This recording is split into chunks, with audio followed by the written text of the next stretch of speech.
Bonsoir à tous. L'invité de l'entretien du jour est membre de l'opposition djiboutienne. Il est le président de l'USN, la principale plateforme de l'opposition djiboutienne qui, depuis le mois de mars dernier, tente de renaître de ses cendres. Adan Mohamed Abdou, bonsoir. Bonsoir. Merci d'avoir accepté notre invitation. Vous êtes aussi le président du Haut Conseil de l'ARD, oui, c'est ça? C'est ça. L'ARD, c'est l'Alliance républicaine pour le développement. Ça. Dans la pure tradition africaine, j'avais envie de vous demander à l'entame de cet entretien, comment va le pays? Le pays va mal.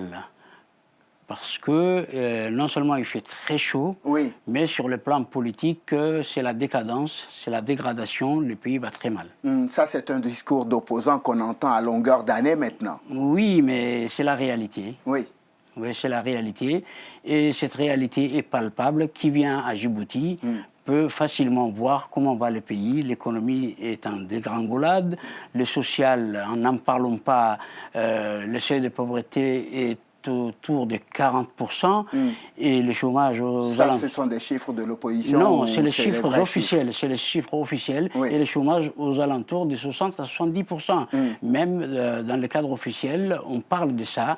Ce n'est pas l'opposition qui dit ça seulement. Oui, la faute à l'opposition qui empêche le gouvernement à longueur d'année de travailler quand même. C'est ça? On ne laisse pas travailler. C'est pas vrai parce que ce qui se passe, c'est que le gouvernement ne veut pas qu'il y ait une voix discordante à la sienne. C'est eux qui empêchent l'opposition de travailler. Oui. Et donc, à Djibouti, l'opposition n'a pas le droit de citer si on est une vraie opposition, à moins que l'on soit proche du pouvoir et donc qu'on joue le jeu du pouvoir. Le jeu du pouvoir. Oui. Sinon, la véritable opposition n'a pas le droit de citer. Ils sont tous délégalisés. Et ça, c'est un grand problème que nous avons. Et pourquoi le discours de tous les opposants que j'ai la chance et l'occasion de recevoir sur ce plateau ici à Paris se ressemble d'un pays à l'autre? C'est toujours une suspicion, d'abord vis-à-vis du pouvoir en place, et ensuite ceux qui sont dans l'opposition comme vous, parfois vous les soupçonnez de traîtrise. Ce n'est pas une question de soupçon, parce que en Afrique, oui, d'un pays à l'autre, la situation est à peu près la même chose. Il y a des pouvoirs, jusqu'à présent, des pouvoirs autoritaires, donc l'opposition est malmenée partout, oui, les lois ne sont pas appliquées, y compris les constitutions ne sont pas appliquées, et donc c'est la loi de l'arbitraire. Lorsqu'on est confronté à la loi de l'arbitraire, c'est bien normal qu'on le dénonce. Est-ce que vous avez des nouvelles de cette fameuse pétition qui devait être signée et envoyée au Bureau international du travail afin qu'une résolution soit prise pour condamner le gouvernement djiboutien parce que le gouvernement serait en train de lutter contre les libertés syndicales?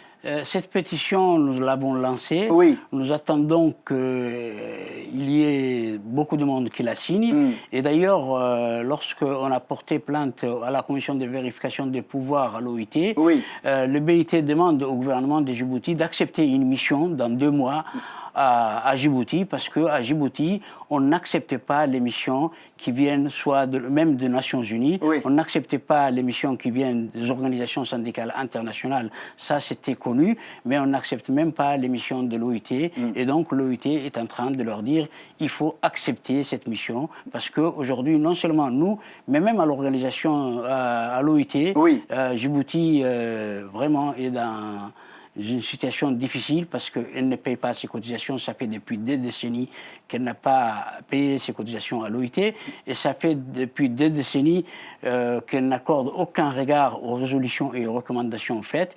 Donc la Convention 87 et 98 relatifs respectivement à la liberté syndicale et au dialogue ne sont pas aussi respectés en République de Djibouti. C'est un pays rebelle au droit. Oui, un pays rebelle au droit. Je pensais à l'USN et j'ai dit dans mon introduction que c'était une plateforme de l'opposition qui était en train de renaître de ses cendres. On a connu le passé glorieux de l'USN, même si vous n'avez pas réussi à renverser le pouvoir et à obtenir l'alternance. Et je me disais, par quel tour de passe-passe vous allez réussir 4 partis complètement illégaux, comment allez-vous réussir à vous maintenir sur l'échiquier alors que vous n'êtes même pas des partis légaux?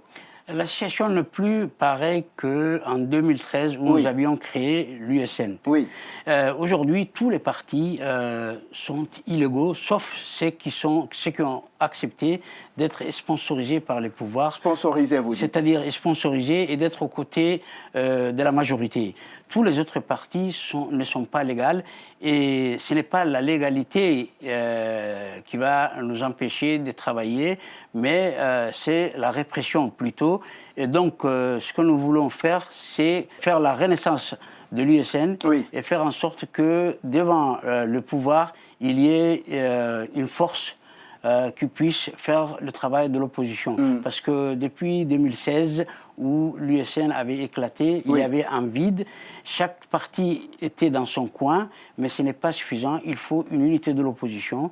Nous pensons que le reste de l'opposition va nous rejoindre. S'ils ne veulent pas nous rejoindre dans l'USN, on va essayer d'avoir avec eux une unité d'action. Et le nom de l'USN aussi n'est pas une passion pour nous. Si tout le monde vient, on peut changer aussi de nom. On a l'impression que c'est une histoire à répétition, mais qui n'aboutit jamais. Un jour, l'opposition se réveille en nous disant « Ne vous inquiétez pas, on est tous d'accord pour faire quelque chose ensemble. » Et 2 ans plus tard, on les voit exploser dans tous les sens. Ensuite, il y a des tentatives de résurrection, mais elles ne fonctionnent pas avec des partis illégaux, par exemple. Et au final, on se dit cette opposition djiboutienne, est-ce qu'elle a vraiment envie d'une alternance? Oui, elle a envie d'une alternance, elle y travaille, mais depuis l'explosion de l'USN, elle travaille chacun dans son coin, mais nous avons décidé de réunir les partis qui voudraient qu'on fasse une coalition, et c'est vrai que lorsqu'on voit l'histoire des partis de l'opposition depuis l'indépendance à Djibouti, il y a eu beaucoup de hauts et de bas. Il y a même eu donc la lutte armée du FRUD, qui a à 2 reprises fait un accord de paix qui n'ont pas été appliqués. Et puis il y a eu l'UAD qui a aussi gagné les élections en 2003. Et lorsqu'on a vu que l'UAD était dépassé, nous avons créé, après 10 ans de boycott, l'USN qui a réussi, parce qu'on a créé, avant l'USN, on avait fait une grande manifestation en 2011, en février 2011. Nous avons vu que le peuple était debout et qu'il voulait un changement. Et donc nous avons réalisé cette coalition à la veille de l'élection de février 2013. Et nous avons gagné les élections, mais malheureusement on nous a spoliés et de cette victoire. Le problème que nous avons, ce n'est pas seulement la dictature qui existe à Djibouti, mais la communauté internationale aussi qui est présente militairement à Djibouti ne veut pas accorder une attention assez particulière à la lutte du peuple. Donc je crois que peut-être qu'elle choisit la stabilité, qu'elle choisit la stabilité, mais c'est une fausse stabilité qui peut un jour exploser, parce que nous sommes dans une région qui est en proie à des guerres. Même aujourd'hui, l'Éthiopie, qu'on croit est stabilisée, a eu des soubresauts dernièrement. Et la Somalie est en train de se stabiliser. Mais donc, depuis qu'Abiy est venu au pouvoir, le Premier ministre éthiopien, il y a des grands espoirs. Il y a eu la paix entre l'Éthiopie et l'Érythrée. Il y a la Somalie qui est en train de reconstruire un état de droit. Il y a aussi le Kenya qui a réglé ses problèmes. Il faut savoir que tous ces problèmes ne sont pas dus à des conjonctures, mais parce que nous considérons que notre pays, la République de Djibouti, participe à la déstabilisation de la région. Aujourd'hui, même les pays de la région voient cela, et Djibouti est sur la sellette. Et donc, nous voulons que Djibouti puisse prendre le train en marche des changements, mais jusqu'à présent, il est en retrait par rapport à tout cela dans la région. Et nous avons pensé qu'en recréant l'USN, on allait insuffler une nouvelle dynamique pour parvenir à ces changements. J'ai vu un dossier spécial sur votre pays, publié par nos confrères de Jeune Afrique. Ça vous a fait plaisir de voir que votre pays est sur la pourquoi riez-vous, la scène internationale? Parce que Jeune Afrique, nous en avons nous les connaissons. Oui. Ce n'est pas la première fois qu'il fait des reportages sur Djibouti. Oui. On a l'impression qu'il fait des publi-reportages.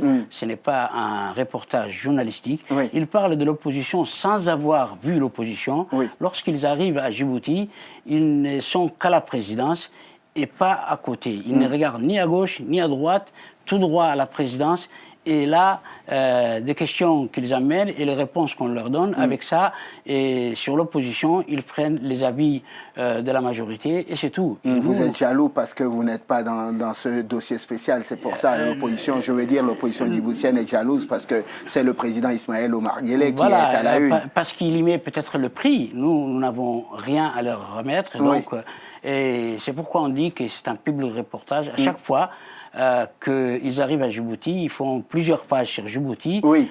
Tout cela en redorant les blasons du régime et en les caressant dans le sens du poil pour faire croire à la population djiboutienne qu'à Djibouti tout va bien et à la communauté internationale aussi. Mais tout le monde sait que ce dimanche change et que ça n'aboutit à rien. 2021, c'est ça, hein, l'échéance qui vous attend?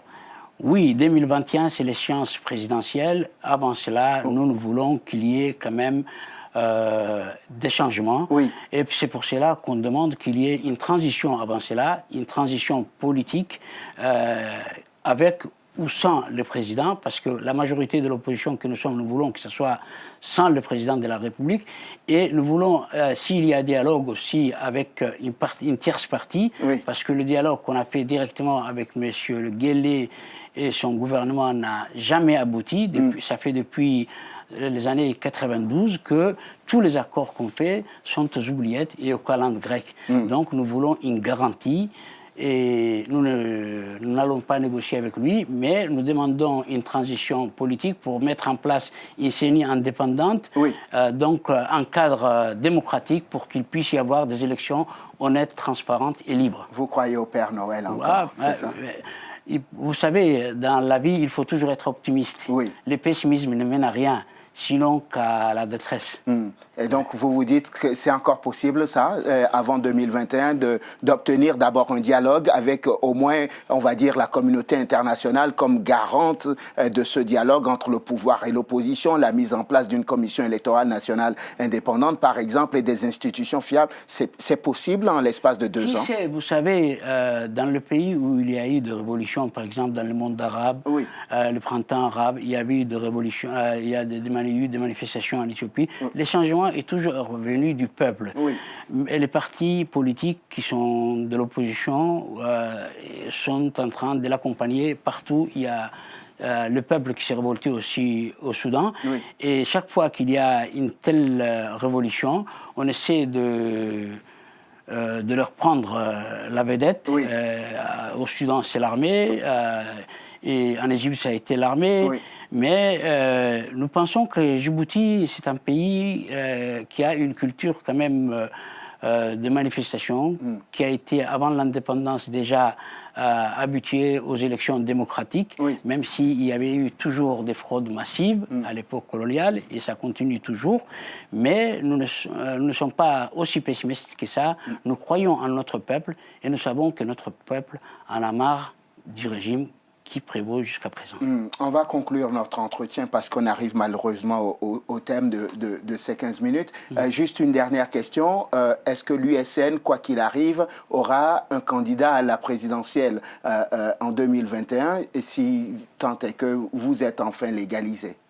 Si les conditions sont remplies et qu'il y a un minimum de transparence, pourquoi pas? Sinon, on va continuer la lutte.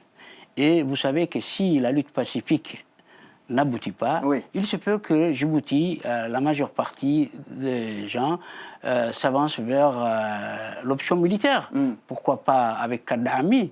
Sinon, on veut que la lutte pacifique aboutisse et c'est beaucoup mieux pour nous, pour la communauté internationale qui a besoin de Djibouti et pour la population djiboutienne et aussi pour le régime qui croit qu'il va s'éterniser au pouvoir. Vous croyez vraiment qu'il est possible d'aller vers la lutte armée? C'est pas ce que vous souhaitez? Non, c'est pas ce que nous souhaitons, parce que nous ne souhaitons pas non seulement pouvoir aller vers la lutte armée, mais nous ne souhaitons pas des violences, même dans la ville de Djibouti. Il ne faut pas que cette violence fasse reculer notre pays de 20 ans en arrière, comme ça a été dans beaucoup de pays. Mais vous savez, tout cela dépend de la conjoncture et de l'attitude du gouvernement, de la communauté internationale et de l'exaspération du peuple qui peut aller dans le sens où il veut. Parce que nous sommes là pour accompagner le peuple, pour guider le peuple et pour parvenir un jour à un état de droit pour que Djibouti retrouve sa place dans le concert des nations démocratiques dans le monde. Adan Mohamed Abdou, merci. Merci à vous aussi. Président du Haut Conseil de l'ARD, l'Alliance républicaine pour le développement, président aussi de l'USN, donc la principale plateforme de l'opposition djiboutienne, qui n'est pas encore reconnue par le pouvoir, mais qui existe quand même. Tous les autres partis ne sont pas reconnus encore. Depuis mars, vous avez donc tenté de faire renaître de ses cendres cette plateforme de l'opposition. Merci infiniment d'être venu dans nos studios ici à Paris pour vous prêter à nos questions. Merci à vous de nous avoir suivis. Je vous souhaite de passer une excellente suite de programmes, évidemment, sur Télésud. On se retrouve demain pour un nouveau numéro de l'entretien du jour. D'ici là, portez-vous bien. À demain.